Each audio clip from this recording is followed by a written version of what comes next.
नमस्कार, आप देख रहे हैं न्यूज रूम लाइव। आपके साथ मैं हूं शिप्रा झा और बुलेटिन की शुरुआत इस वक्त की बड़ी खबर के साथ करेंगे। बड़ी खबर राजधानी रांची से आपको बता दें, जहां दारोगा अनुपम कुमार का शव बरामद होने के बाद से पुलिस महकमे में हड़कंप मचा हुआ है।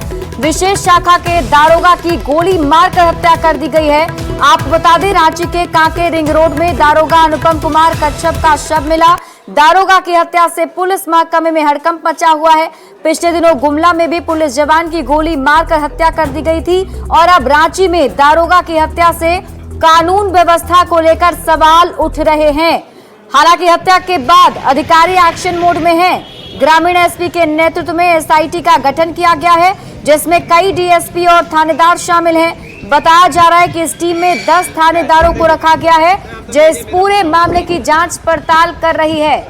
तो बड़ी खबर आपको रांची से बता रहे हैं, रिंग रोड के पास आज दारोगा का शव मिला है।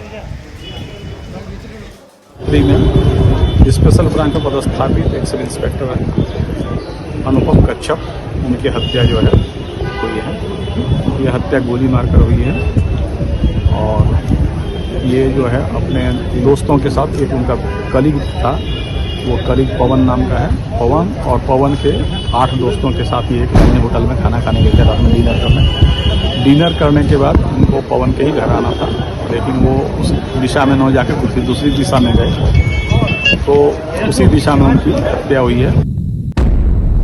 और इस खबर के सामने आने के बाद कई सारे सवाल हैं जो उठ रहे हैं। न्यूज 18 भी सवाल पूछता है कि क्या अपराधियों में कानून का खौफ खत्म हो गया है। ये सवाल इसलिए क्योंकि इससे पहले एक वकील की भी हत्या की गई थी, एक जवान की भी हत्या कर दी गई। सवाल ये कि राजधानी की कानून व्यवस्था क्या भगवान भरोसे है, और सवाल तो ये भी कि एक के बाद एक वारदात का जिम्मेदार कौन है। ये वो तमाम सवाल हैं जो इस खबर के सामने आने के बाद उठ रहे हैं।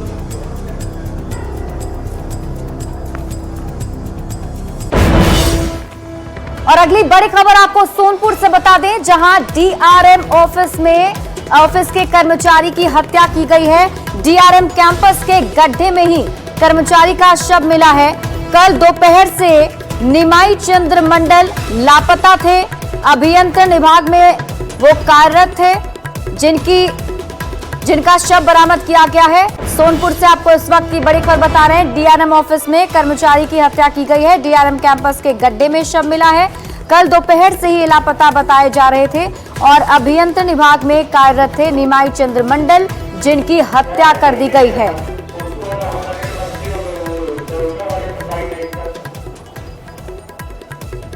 तो बड़ी खबर आपको सोनपुर से बता रहे हैं, जहां डीआरएम ऑफिस में कर्मचारी की हत्या कर दी गई है। डीआरएम कैंपस के गड्ढे में ही उनका शव बरामद किया गया है। बताया जा रहा है कल दोपहर से ही निमाई चंद्र मंडल लापता थे, जिसके बाद खोजबीन की जा रही थी, लेकिन आज उनका शव बरामद किया गया है।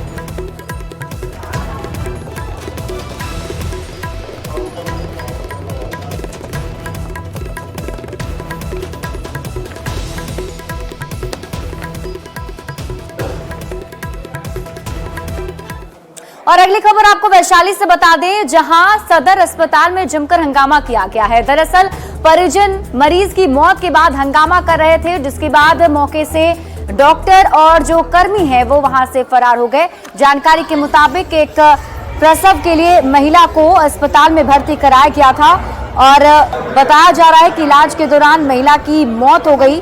परिजन लापरवाही का आरोप लगा रहे हैं और हंगामा कर रहे हैं। हंगामा करने के बाद डॉक्टर और कर्मचारी अस्पताल छोड़कर फरार हो गए।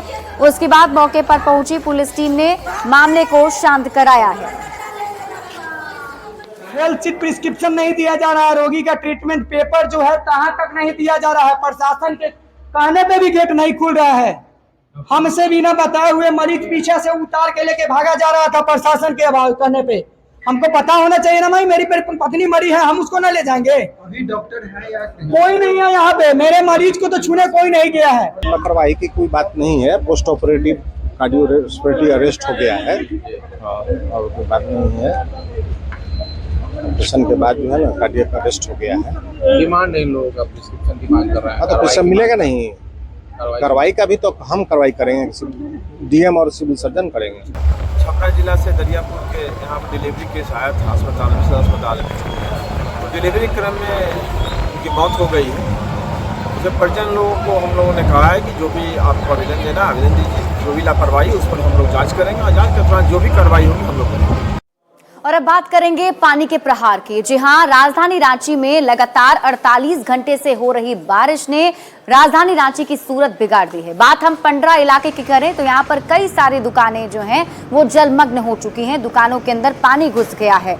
एनएच पर पंडरा नदी का पानी तेजी से बह रहा है। सड़क के किनारे दुकानें डूब चुकी हैं। लोगों को आने जाने में काफी परेशानियों का सामना करना पड़ रहा है। इस खबर पर और अधिक जानकारी दे रहे हैं न्यूज 18 संवाददाता संजय सिन्हा। मानसून की बारिश से राजधानी रांची के पंडरा इलाके का पुराना रिश्ता रहा है और ये रिश्ता क्या कहलाता है अब खुद देख लीजिए कि हम इस समय राजधानी रांची के पंडरा इलाके में हैं और पंडरा नदी का पानी किस तरीके से जो सड़क है वहां देख सकते हैं इसकी धारा बह रही है और करंट कितना ज्यादा है। और जो जल बहादुर हैं पानी में गुजरने का साहस रखते हैं वही पानी से गुजरने का साहस दिखा भी रहे हैं। लेकिन सबसे बड़ी बात है कि ये पानी जो है इस पानी में कई दुकान डूब चुके हैं और देख सकते हैं कि दुकानों में पानी किस तरह घुसा हुआ है। और यहाँ पर सीधे जब भी यहाँ पर देख सकते हैं कि तमाम दुकानें जो सड़क के किनारे हैं तमाम दुकानें पानी में डूब चुकी हैं। लेकिन जो दुकानदार हैं परेशान हैं। ये क्या कर रहे हैं आप लोग? सर हर साल तो इलेक्शन के वोट में आते हैं, मांगते हैं इलेक्शन में कि ये कर देंगे वो कर देंगे। आज से नई समस्या है, ये 5 साल से समस्या है हम सबको। हर समय ऐसी होता है कि हमेशा बन जाएगा इस जगह। ये पंडरा जाने का रास्ता एक ही रास्ता है। हम सबको कितना तकलीफ से गुजरना पड़ रहा है जो हम ही सब जान रहे हैं। नाली को उठा रहे हैं और इसमें पानी बढ़े, कम से कम कुछ पानी निकले, इसीलिए कर रहे हैं काम। चलिए कुछ पानी निकले, बहुत पानी को निकालना संभव नहीं है। पूरा तकलीफ हो रहा है तो जाना मुश्किल है अभी। हाँ। पूरा पार करना मुश्किल है। इतना पानी तो कभी देखे नहीं थे इधर। नहीं देखे थे। नहीं, कहाँ रहते हैं आप? इसी जगह रहते पीछे। हाँ। नाला पर घर बन गया तो कहाँ जाएगा पानी? पूरा नाला पर जितना घर बन गया नीचे थोड़ा नाली छोड़ दिया है। देखिए ये पंडरा नदी का पानी है और पंडरा नदी के पानी को रोकने का प्रयास किया गया है। जो नदी के रास्ते को रोकेंगे तो रास्ता जो है नदी जो है आपका रास्ता रोकेगी और पंडरा में यही तस्वीर नजर आ रही है। कैमरा में प्रभाकर के साथ संजय कुमार सिन्हा, न्यूज 18 रांची। और देखिए सिर्फ एक इलाका नहीं बल्कि कई सारे राजधानी रांची के ऐसे इलाके हैं जो पानी में डूब चुके हैं, पानी से जलमग्न हो चुके हैं। हम बात करेंगे मुरगू पुल की तो मुरगू पुल का हिस्सा भी टूट गया है। 3 तस्वीरें आपके टीवी स्क्रीन पर आपको दिखा रहे हैं। झारखंड की अलग अलग जिलों की तस्वीर है। रांची की आप तस्वीर देख पा रहे हैं अपने टीवी स्क्रीन पर। बोकारो और रामगढ़ की तस्वीरें हैं। आपको बता दें कि NH 75 के मुरगू पुल का डायवर्जन पानी में बह गया तो बोकारो में ढेंडे और डुंगरी गांव को जोड़ने वाले पुल का 2 स्पैन बारिश के कारण ध्वस्त हो गया। तो वहीं रामगढ़ में भी तेतरिया नाले पर बनी पुलिया पानी में बह गई। अब पुलिया बह जाने की वजह से आवाजाही पूरी तरह से ठप हो गया है।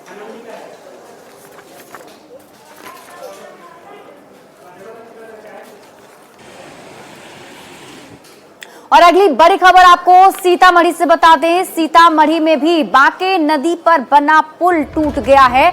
जो बड़ी खबर आपको बता रहे हैं सीतामढ़ी से, देखिए लगातार हो रही बारिश की वजह से अब काफी परेशानी हो रही है। RCC पुल गिर गया है। बांके नदी पर यह पुल बना था जो गिर गया है। सोनबरसा प्रखंड के इंदरवा पंचायत की घटना बताई जा रही है। अच्छी बात यह है किसी के भी हताहत होने की सूचना इस पुल गिरने के वक्त नहीं हुई है। जो तस्वीर हम आपको दिखा रहे हैं ये सीतामढ़ी की तस्वीर है। बांके नदी पर ये पुल बना था जो गिर गया है। सोनबरसा प्रखंड के इंदरवा पंचायत की घटना है। तो सीतामढ़ी से आपको इस वक्त की बड़ी खबर बता रहे हैं। बांके नदी पर बना पुल गिर गया है। सोनबरसा प्रखंड के इंदरवा पंचायत ये घटना आपको बता रहे हैं। हालांकि किसी के भी हताहत होने की कोई सूचना अब तक नहीं मिली है। लेकिन आप ये जो तस्वीर देख रहे हैं ये देखिए पुल गिर गया है और इस वजह से लोगों को आवाजाही में भी काफी दिक्कतों का सामना करना पड़ेगा। लगातार बिहार के अलग अलग जिलों से पुल गिरने की घटनाएं सामने आ रही हैं और ऐसे में अब सीतामढ़ी से एक खबर जहां सोनबरसा प्रखंड के इंदरवा पंचायत में भी बांके नदी पर बना पुल गिर गया है। न्यूज 18 संवाददाता राकेश अधिक जानकारी के साथ जुड़ रहे हैं। राकेश, क्या है ताजा अपडेट? जी, मैं आपको बता दूं कि कल देर शाम यह पुल गिरा है जो सीतामढ़ी के सोनबरसा प्रखंड के इंदरवा पंचायत के दलकावा गांव में अधवारा समूह की नदी पर बनाया गया था और तकरीबन 10 साल पहले इस पुल का निर्माण किया गया था और पुल काफी जर्जर हालत में पहुंच चुकी थी और इसी वजह से यह पुल अचानक कल भारी वाहन के प्रवेश के साथ ही यह पूरी तरीके से क्षतिग्रस्त हो गया, जिसके बाद स्थानीय जो लोग हैं उनको काफी आने जाने में परेशानी हो रही है और लोग तरह तरह की चर्चा कर रही है कि बिहार में पुलों का जो गिरने का सिलसिला है वो थम नहीं रहा है और लगातार पुल गिर रहे हैं और इस पर कई तरह के सवाल पैदा हो रहे हैं कि आखिरकार पुल निर्माण कार्य में इतना घटिया निर्माण सामग्री का इस्तेमाल किया जाता रहा है और शायद यही वजह से है कि पुल ठहर नहीं रही है और पुल गिरने का सिलसिला लगातार जारी है। जी, वैसे इस पुल की अगर हम बात करें राकेश, तो कितना पुराना ये पुल बताया जा रहा है? तकरीबन 10 साल पहले इस पुल का निर्माण किया गया था और अधवारा समूह की नदी पर दलकावा गांव में इसका निर्माण किया गया था और तकरीबन 1 दर्जन जो गांव है आसपास के इलाके में वो आने जाने के लिए लोगों का एकमात्र यही सहारा था पुल और स्थानीय लोगों के डिमांड पर इस पुल का निर्माण किया गया था। लेकिन यह पुल कल जो देर शाम था यह क्षतिग्रस्त हो गया, पूरी तरीके से ध्वस्त हो गया, जिसके बाद लोगों को काफी परेशानियों का सामना करना पड़ रहा है। कई किलोमीटर दूर से लोगों को यात्रा अपनी पूरी करनी पड़ रही है। ठीक है, बहुत बहुत शुक्रिया तमाम जानकारी के लिए राकेश।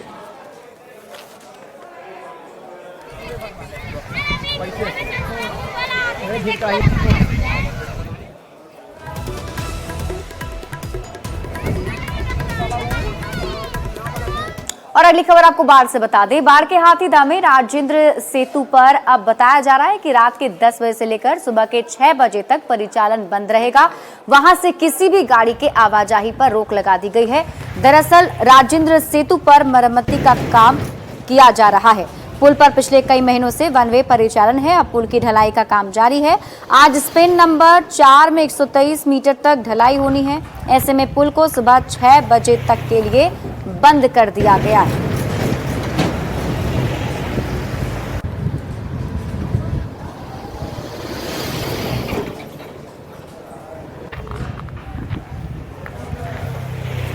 और ये तस्वीर हम आपको दिखा रहे हैं राजेंद्र सेतु की। दरअसल यहाँ मरम्मती का काम चल रहा है। आपको बता दें कि अभी तक इस पर वन वे डायरेक्शन में ही गाड़ियां जो है आ जा रही थी और ऐसे में अब मरम्मती का कार्य किया जा रहा है। में ढलाई का कार्य होगा। आज दिनांक 3/8/24 को स्पेन नंबर 4 में ढलाई कार्य हेतु राजेंद्र सेतु पर आवागमन रात्रि 10 बजे से सुबह 6 बजे तक पूर्णतः बंद रहेगा। इमरजेंसी सेवाओं को छूट दी जाएगी। और देखिए, एक बार फिर से मॉनसून काफी ज्यादा सक्रिय हो गया है और इसका असर अब हर जगह देखने को मिल रहा है। बात हम अगर दिल्ली एनसीआर की करें तो यहाँ पर मौसम विभाग ने बारिश को लेकर अलर्ट जारी किया है। आपको बता दें, मौसम विभाग के मुताबिक आज और कल भारी बारिश होने की संभावना जताई गई है। यूपी के कई जिलों में भी भारी बारिश का अलर्ट जारी किया गया है और इस बीच मौसम विभाग ने आने वाले दिनों के लिए येलो अलर्ट भी जारी किया है। 6 से 8 अगस्त तक दिल्ली एनसीआर में एक बार फिर हल्की से मध्यम बारिश की संभावना है। 6 अगस्त का येलो अलर्ट भी जारी किया गया है।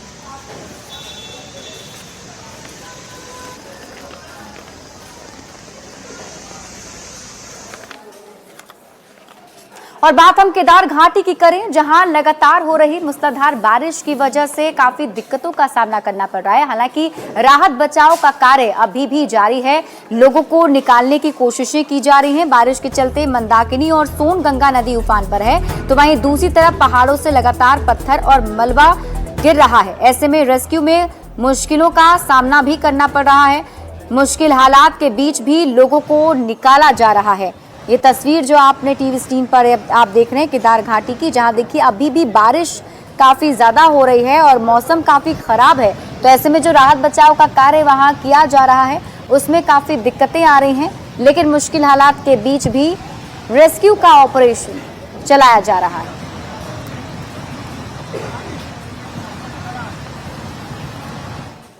और केदार घाटी में हुए हादसे के बाद वहां किस तरीके का मंजर अभी नजर आ रहा है, आपको तस्वीरों के जरिए दिखाते हैं। क्या हालात केदार घाटी में फिलहाल बने हुए हैं, तो आप एक एक करके वो तस्वीर देखिए। केदारनाथ से लेकर सोनप्रयाग तक अलग अलग जगहों पर लैंडस्लाइड हुआ है। 12 जगहों पर लैंडस्लाइड और मलबा आने के बाद कैसे हालात हो गए हैं, ये आप तस्वीरों को देखकर अंदाजा लगा सकते हैं।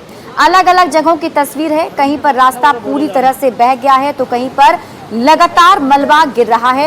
अलग अलग जगहों पर रेस्क्यू ऑपरेशन जारी है, कहीं रस्सी लगाकर लोगों को निकाला जा रहा है तो खड़ी चढ़ाई में मुश्किल हालात के बीच लोगों को निकालने की कोशिशें की जा रही हैं, तो कहीं पर मलबा थमने का इंतजार किया जा रहा है। रामबाड़ा, लिंचोली, भीमबली, गौरीकुंड से लेकर केदारनाथ तक हर जगह पर बर्बादी की तस्वीरें दिख रही हैं।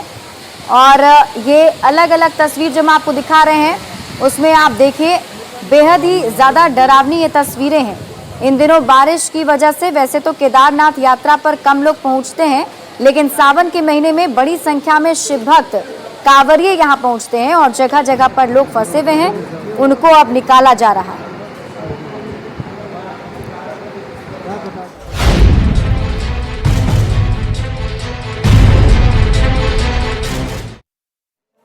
और देखिए झारखंड में इन दिनों बांग्लादेशी घुसपैठिए का मुद्दा जमकर उछाला जा रहा है, बयानबाजी की जा रही है। जहां एक तरफ बीजेपी इस मुद्दे को उठाकर हेमंत सरकार को घेर रही थी, तो वहीं हेमंत सरकार के द्वारा यानी हेमंत सोरेन के द्वारा और शिल्पी नेहा तिर्की द्वारा दिए गए बयान के बाद बवाल और मच गया है। हेमंत सोरेन ने विधानसभा में डेमोग्राफी और घुसपैठ के मुद्दे पर बिहार के लोगों का बिना नाम लिए ऐसी बात कह दी जिससे सियासी बवाल मचा है।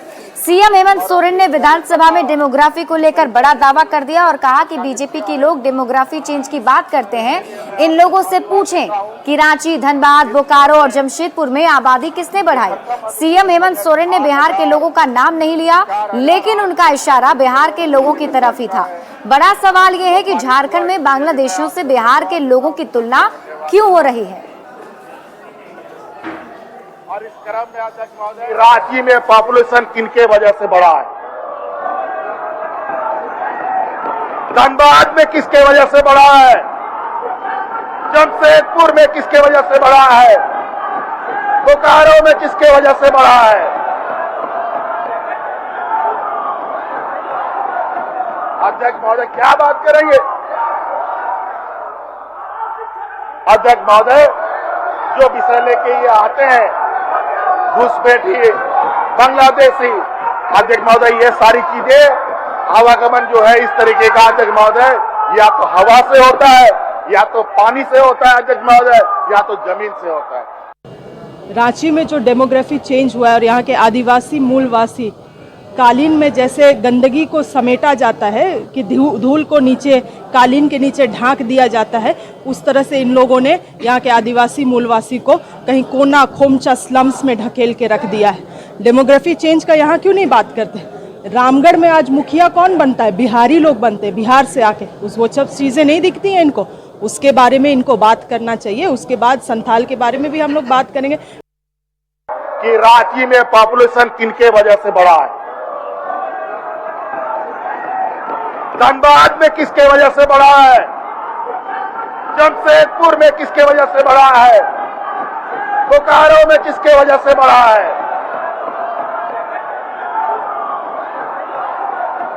अध्यक्ष महोदय क्या बात करेंगे। अध्यक्ष महोदय जो विषय लेके ये आते हैं घुसपैठिए, बांग्लादेशी, अध्यक्ष महोदय ये सारी चीजें आवागमन जो है इस तरीके का अध्यक्ष महोदय या तो हवा से होता है, या तो पानी से होता है अध्यक्ष महोदय, या तो जमीन से होता है। रांची में जो डेमोग्राफी चेंज हुआ है और यहाँ के आदिवासी मूलवासी कालीन में जैसे गंदगी को समेटा जाता है कि धूल को नीचे कालीन के नीचे ढांक दिया जाता है, उस तरह से इन लोगों ने यहाँ के आदिवासी मूलवासी को कहीं कोना खोमचा स्लम्स में ढकेल के रख दिया है। डेमोग्राफी चेंज का यहाँ क्यों नहीं बात करते। रामगढ़ में आज मुखिया कौन बनता है, बिहारी लोग बनते हैं, बिहार से आके वो सब चीज़ें नहीं दिखती हैं इनको, उसके बारे में इनको बात करना चाहिए। उसके बाद संथाल के बारे में भी हम लोग बात करेंगे। वहीं झारखंड के सीएम हेमंत सोरेन के बयान पर बिहार के डिप्टी सीएम सम्राट चौधरी ने पलटवार किया है। उन्होंने सीएम हेमंत सोरेन पर तुष्टीकरण की राजनीति करने का आरोप लगाया और इसके साथ ही बांग्लादेशियों घुसपैठियों से बिहार के लोगों की तुलना करने पर उन्होंने हमला भी बोला है। क्या कुछ कहा है आपको दिखाते हैं। झारखंड के मुख्यमंत्री हेमंत सोरेन ने एक बयान दिया है जिसके बाद बिहार में भी सियासत काफी गर्मा गई है। सर, बांग्लादेशी अवैध घुसपैठिए की चर्चा चल रही थी सदन में, बीजेपी के नेता उठा रहे थे और डेमोग्राफिक के बदलाव की बात हो रही थी। इसी में हेमंत सोरेन ने झारखंड के 3-4 जिला के नाम लेके बोला कि वहां पे बिहार के लोग भी बड़ी संख्या में आ गए जिनकी आबादी बढ़ रही है।